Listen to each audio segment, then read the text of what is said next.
The law of environment. The law of environment, पर्यावरण का नियम। जैसलमेर की बकरी, उसके बालों की कटिंग नहीं करनी पड़ती क्योंकि ऑटोमेटिक छोटे बाल। कश्मीर की बकरी, उसके बाल बढ़ाने नहीं पड़ते, बड़े बढ़ा ही आते हैं। क्या चक्कर है?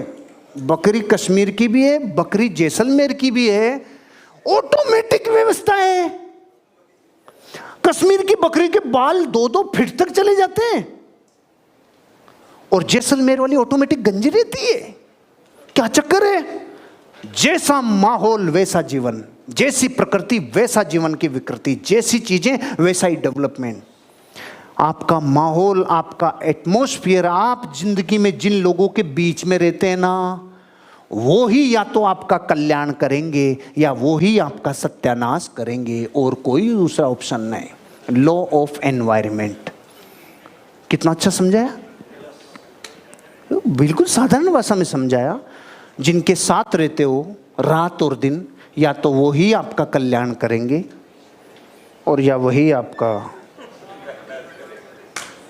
तो क्या करें? थोड़ा लॉ ऑफ पर्यावरण को स्टडी करें, अपने वर्तमान परिवेश का आकलन करो। आप जिनके साथ अभी हो, आपका वर्तमान कैसा है? दोस्त कौन, रिश्तेदार कौन, व्यवस्था कौन, लोग ये वो, सीखना किनसे, देखना किनको, दुनिया कैसी। क्योंकि ध्यान रखना, आप वो एक दिन बन जाते हो जिनको रात और दिन देखते हो, सुनते हो।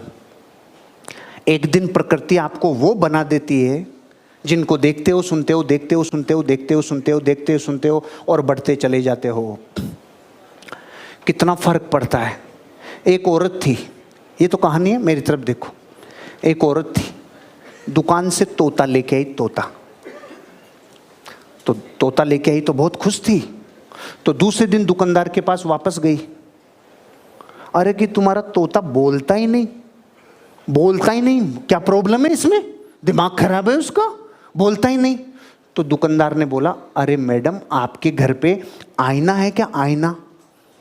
कि नहीं, वो तो मेरे बाथरूम में। अरे उसके लिए आईना लेके जाओ। उसमें क्या होता है कि जब आईना देखता है ना तो बोलता है, तोता आईना देखेगा तो बोलेगा, उसके लिए आईना लेके आओ। आईना बेच दिया।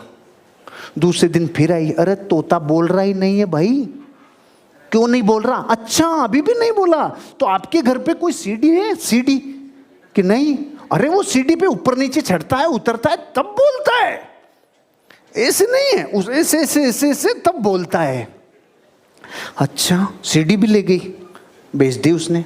दूसरे दिन, तीसरे दिन फिर आके बोली, रे बोल ही नहीं रहा। कि आपके घर में झूला है? झूला? कि नहीं। अरे वो झूले पे झूलता है तब बोलता है। चौथे दिन आई और आके बोली, वो मर गया। हैं? मर गया? तो उसने आखिरी में कुछ बोला नहीं जाने से पहले? कि हाँ बोला। क्या बोला? अरे कि वो साला कुछ खाना वाना भी बेचता है कि नहीं।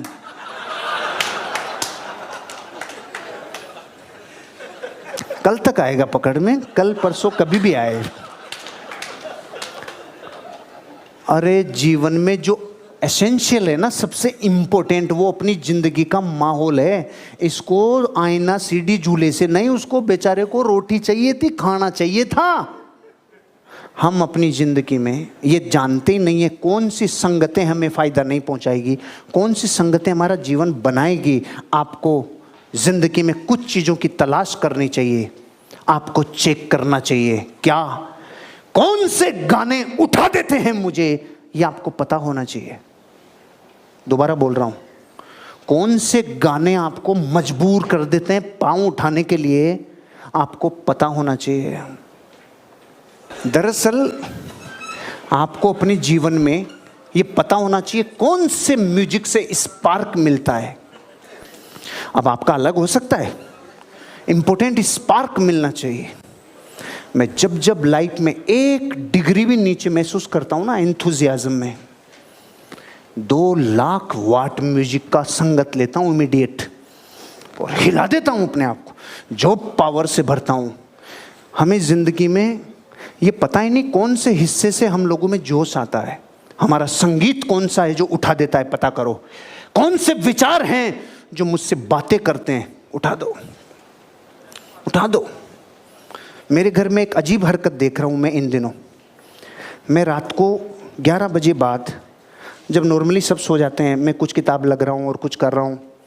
इन दिनों 10-15 दिनों से बहुत ज़्यादा प्रिपरेशन के लिए मुझे नीचे रहना पड़ा। तो मैं देखा रात को 11-12 बजे बाद इतना सा छिपकली का बच्चा, इतना सा, एक दिन मैंने नोटिस नहीं किया, आया। दूसरे दिन, तीसरे दिन, चौथे दिन, पिछले कई दिनों से नोटिस कर रहा हूं। मैंने इसी वाइब्रेशन फेंकी। मैंने कहा लाला प्यारा, एक दिन, 2 दिन, 3 दिन पर, मतलब जो छिपकली का इतना सा बच्चा, मतलब क्यों वो रुक नहीं सकता, देख नहीं सकता, आपसे ज़्यादा कुछ इंटरेक्शन नहीं कर सकता पिछले 3 दिन से, क्योंकि वो कनेक्ट हो गया मुझसे। 15 दिन हो गए तो कनेक्ट हो गया इतना सा। और मैंने वाइब्रेशन भी ऐसी दी, वाइब्रेशन बैठ गया, लेट गया फर्श पे मैं, और ये वो। कल रात तो वो बच्चा बिल्कुल जो भाग जाता था देखते ही, यूं वो बिल्कुल स्थिर, इतना सा छिपकली का बच्चा स्थिर। और वो 10 मिनट मेरी तरफ देखे गया, मैं उसकी तरफ देखे गया। एक विचार फ्रिक्वेंटली किसी पे फेंकने से असर करता है। आप उन विचारों को देखो जो आपसे बातें, क्योंकि मुझे वो इतना छोटा, मैंने कहा भगवान ये किसी के पाँव के नीचे नहीं आ जा।